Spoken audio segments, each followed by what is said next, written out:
And welcome to Sound Ed. My name is Cam, and today we're going to be checking out a walkthrough of our sound and lighting equipment at our school.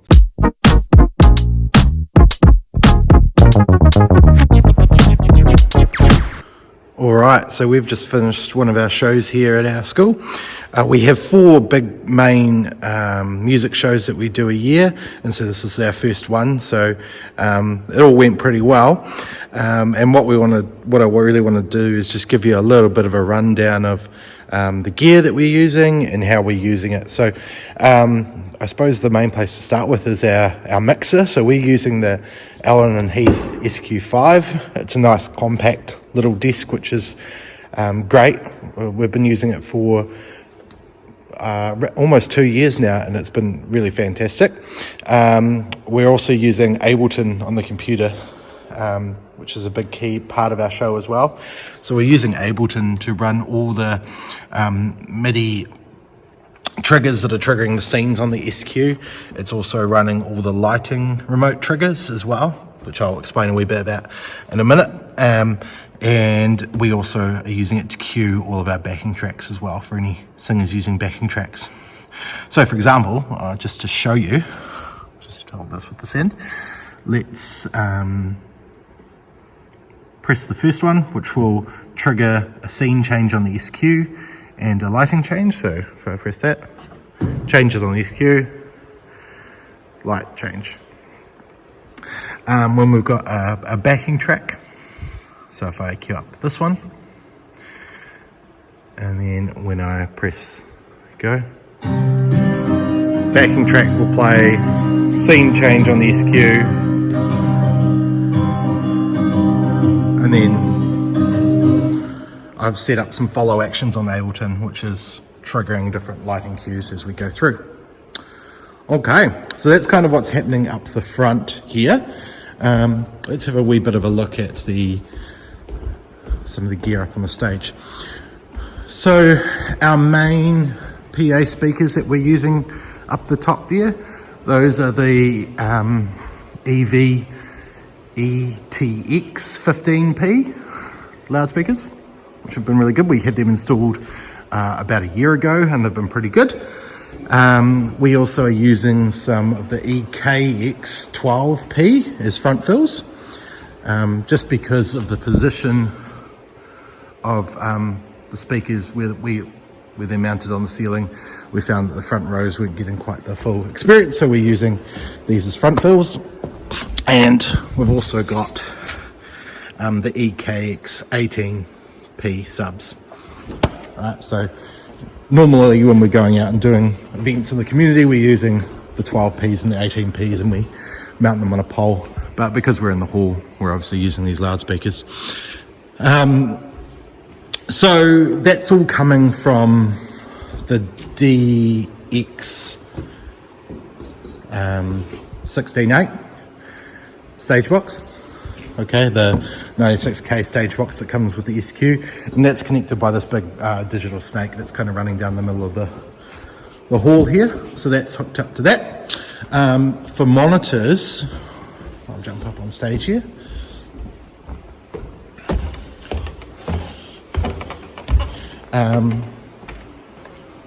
We've got 2, one on either side here, of the Alto TS412, 412s, 12-inch active speakers. We recently got them just because we've been using the Mackie Thump 12As up the front for a while now, but we just found we needed a wee bit more coverage. Our monitor speakers are nothing too special, just because we're a high school, like obviously we needed something, but our main priority went into getting our front of house speakers sounding great. So that's, I suppose, all the outputs really that we've got happening. We do also have the Xvive U4 in-ears that we do use occasionally, particularly for the drummer, but we didn't necessarily use them on this show, but we do use them in the past. Alright, so in terms of microphones, we've got 3 of the SE V7s up the front here. They've been great. We've had them for a couple of years and they've been awesome. We've got 3 up the front here, and there's one for our drummer who's singing through the show. We've also got up the front here for the bass, we have the fly rig, the Tech-21 fly rig, just the first generation one, which has been good, and we've used that on quite a few shows. We found that when we were using amps on stage, the volume was really loud for the size of our venue, and it's very echoey in here, as you can probably hear. So we opted to have almost, well, not a silent stage obviously because we're using monitors, but where we can control the volume from front of house very easily. So that's why we've got we've got one amp over there, which one student was using for a performance, but everything else we're using is sort of floor-based modelling amplifier. So we've got the fly rig for the bass, and we've actually got 2 of the HX Stomps, which they've been fantastic. They've been really good actually. So we've got one on that side, which has been a bass player was using that, but also when we have 2 guitars they use that, and one on the other side over here as well. So up the front otherwise we've got just a DI, an active DI for our electroacoustic guitar. And the other thing that we're using here as well is these Xvive U2 wireless transmitters and receivers for guitar. So we've got these on this over here. We've also got one on the HX Stomp and the HX Stomp over there, so we've got 3 of them all up. They've been pretty good. The only thing is you don't want to use a lot of them on stage because they we had obviously we've got the U2s, these are called, and the U4 for the wireless in-ears, and we've also used the U3, which is the one for the wireless microphone system. And when we were using one on each channel, even though they're on separate channels, we just found we were getting interference all the time. So we used 3 of them, and we're just using the 3. Eventually we might upgrade to something a little more substantial, but at this point in time they're working for us, so we're going to keep using them. Oh, the mic stands that we're using, by the way, if you're worried about them, we're using Hercules mic stands for all of our mic stands, and we haven't had any issues with them at all. They've all been great. So that's that. Only other thing up the front here is we've got a Fender amp with a SM57 on it, that one student was using for a guitar performance, just because he wanted to be able to control his amp settings a wee bit more and get a bit more of a realistic feedback from listening to it, rather than what we're doing at front of house. So that's just got a microphone in it and out of the way, so we're not really getting that much bleed onto what's happening in front of house wise. Right, so at the back here, we'll start over this side. So we've got the Roland RD88 stage piano, which has been great.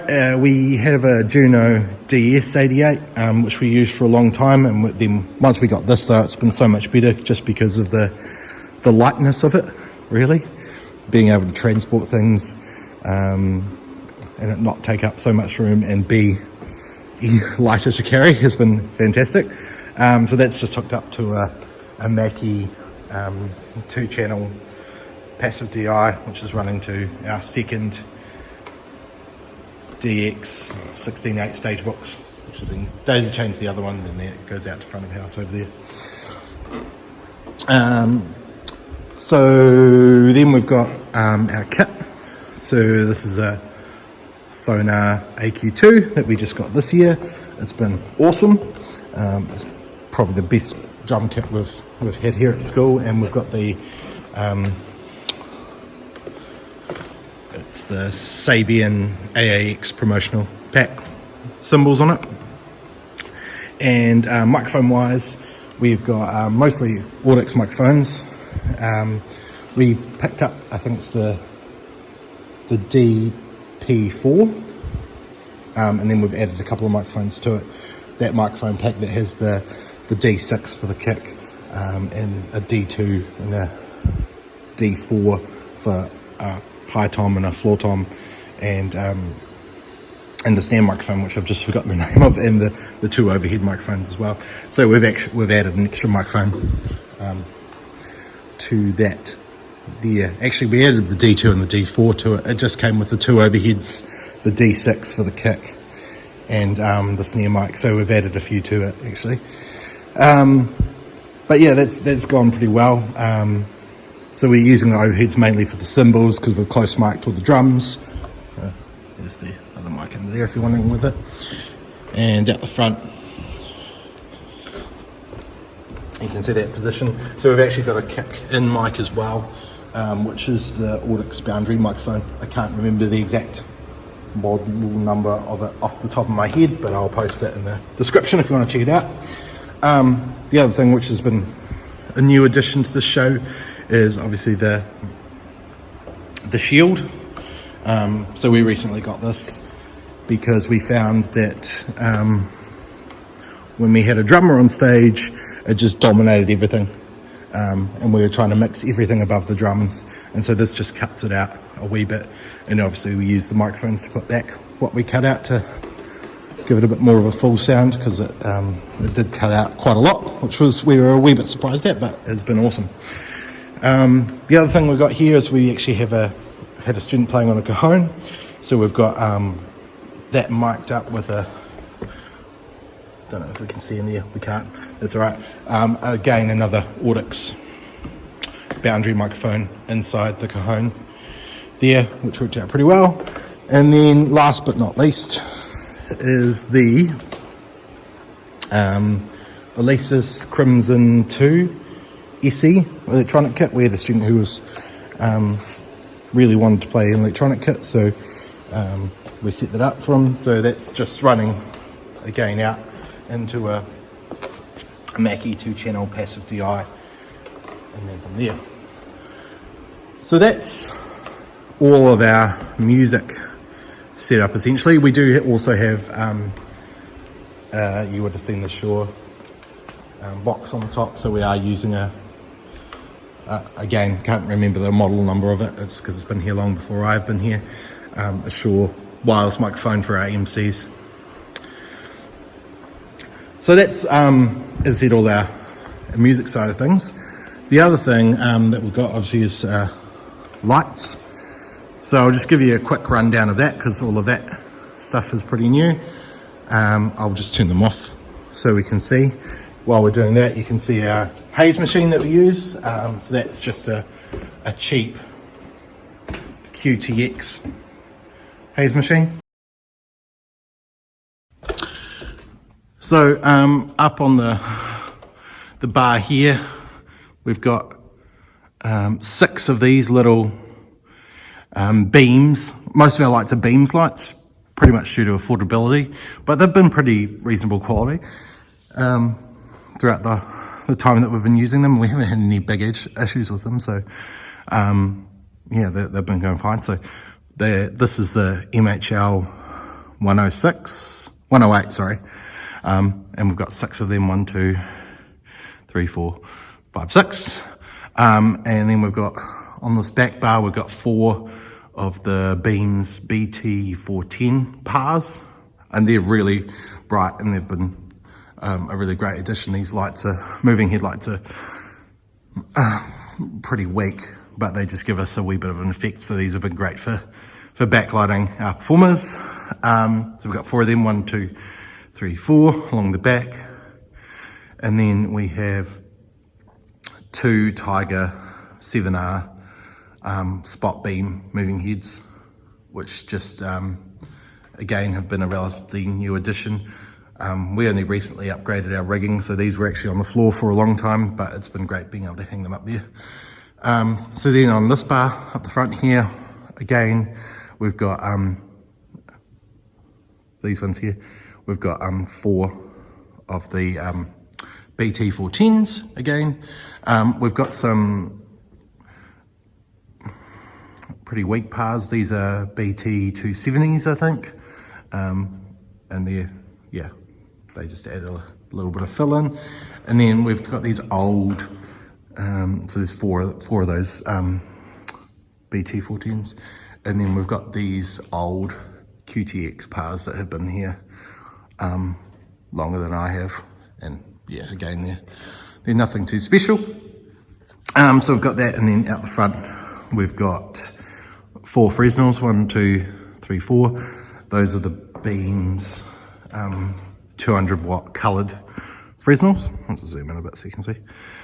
So we've got 4 of them, and then we've got 2 moving heads as well, 2 moving head spots. So the Ignite 180s, which we really just use them for spotlighting MCs and stuff like that on stage, and we just use the Fresnels. We don't really use the colour function that much of them, to be honest. We're mainly using them for white for front lighting.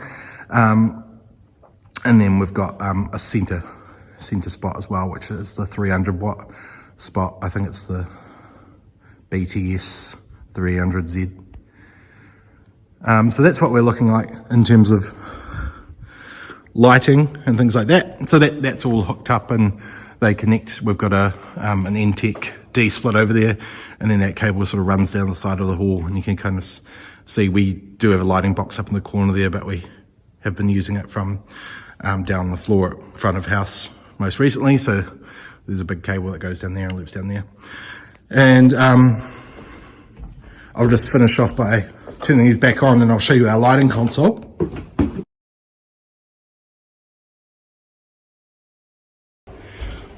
Okay, so this is our lighting console. This is the LSC Mantra light. We got this again a couple of years ago. Sorry, pardon me. And that's been great. We've done all the cues on here for it. So if I skip through a few cues on it. So effectively set up all the cues through the console, and then we're using Ableton to trigger it. Well, the laptop's hooked up to the Wi-Fi, which is hooked up to the LSC, and we're using remote triggers, which is sending OSC messages, which is skipping through the scenes on the console when we want them to. Effectively just like doing this, but just changing all the different cues. But through the laptop, so it means we can obviously switch all the orders of things and trigger through them like that. Yeah, so that's really our setup. It's been our current setup. Things will obviously change as we go throughout the year, and we'll add things to it and take things away. But this is just a bit of a walkthrough of what we've got. If you guys are keen to see more of anything, so if you're particularly keen to see how I've set up Ableton to integrate with our lighting and sound rig, please let me know. I'll be happy to do any sort of videos on that. But otherwise, please like, comment, subscribe, and we'll get some new videos out there shortly.